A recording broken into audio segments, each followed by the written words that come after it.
everyone, and welcome back to the YouTube channel. If you're new here, welcome and join us on some outlet grounding. If you've been here before, you know that I've been working on my old house to sell. We've recently gone through a home inspection, and 3 out of like 40 wall outlets are testing as ungrounded, which means they either were never grounded or a ground wire has broken. So we're going to look into it and see why we're getting this reading. So today I'm going to show you what to look for and how to possibly fix an ungrounded outlet. Now in my case, if your fuse box isn't labeled correctly, there's a lot of incorrect labeling or no labeling at all in houses, you can come back up the steps and read this and make sure that the power is out.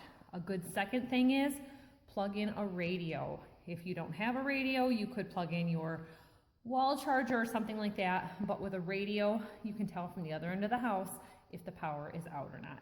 So we're verifying that the power is out. Now we'll go ahead and take the cover off.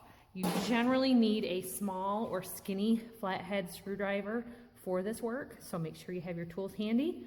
And a lot of times, a flashlight, a Phillips screwdriver if necessary, and a pair of good needle nose pliers. So if you're like me and you're using non-magnetic tools, think ahead. I have foundation blocks along the edge of my garage, and I lost my set screw down in the holes of the cinder block, and there's no getting it back. I've lost things down there before and tried to use magnets. So I found another screw and I've got myself hooked up. Okay, so this outlet and the wire coming in from the wall is slightly different than what was on the rest of the house. And I'm not seeing any visible grounding wire in the coated or insulated wire right through there. Now I could work really hard to try to expose some. They may have nipped it off, but it's not likely because there's not any sign of any remnants of that. It is, however, the same color as what is in the house. So what I should be finding is a copper, very thin wire going to that nut right down there. All right, so moving on to my exterior outlet. This is an outlet that is here just strictly for like running Christmas lights. There used to be bushes here on the front of the house, and a lot of times these old ones just quit working, and it did used to work. It failed. So real old, original to the house.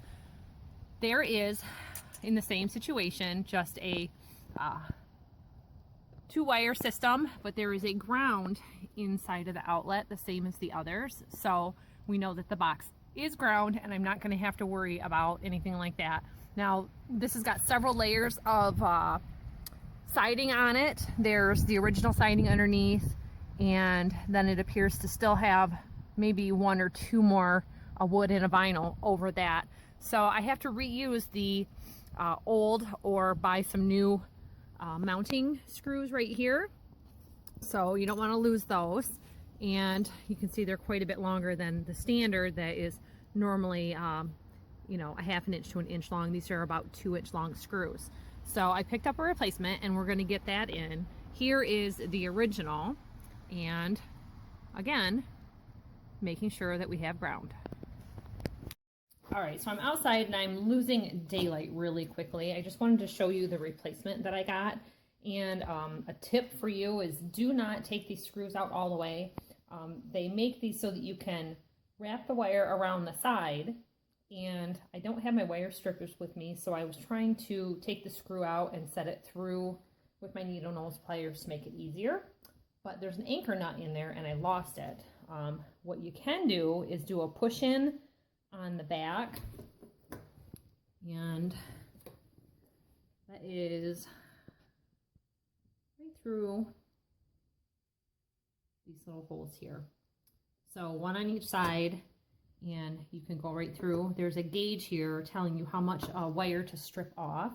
So, you know, this is the kind of stuff that you can pick up at any big box store. I think this was $2 or $3, and this is a real easy fix for yourself instead of running extension cords, which are unsafe.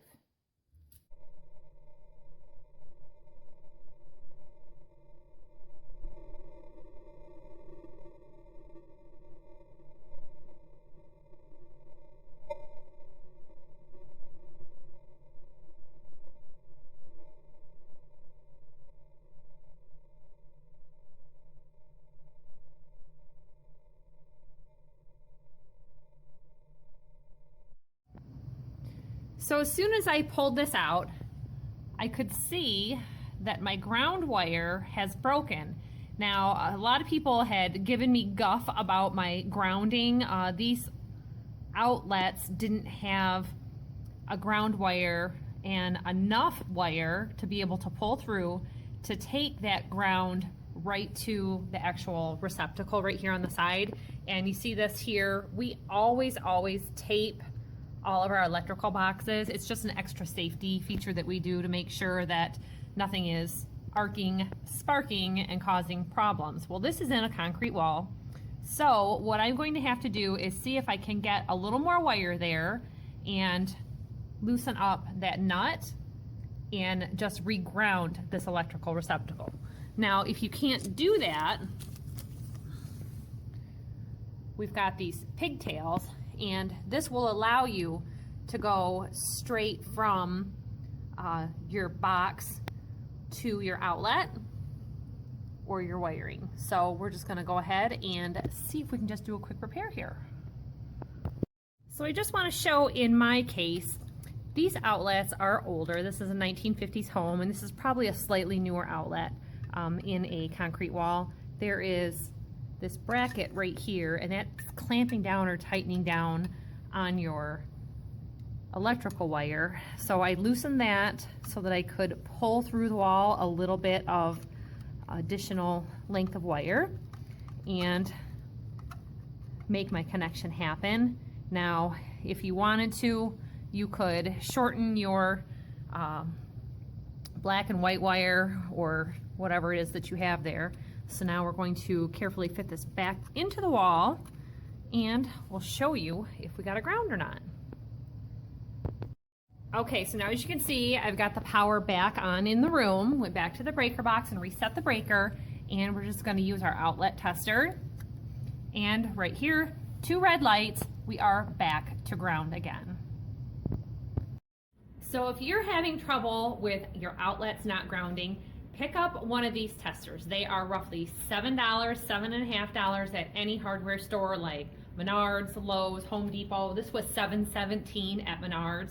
It is worth having. It can be a matter of a pass or a fail on your electrical, and something as simple as adding a sticker saying no ground or hardware not ground. I forget exact wordage. You'll have to Google it and see what is acceptable in your state.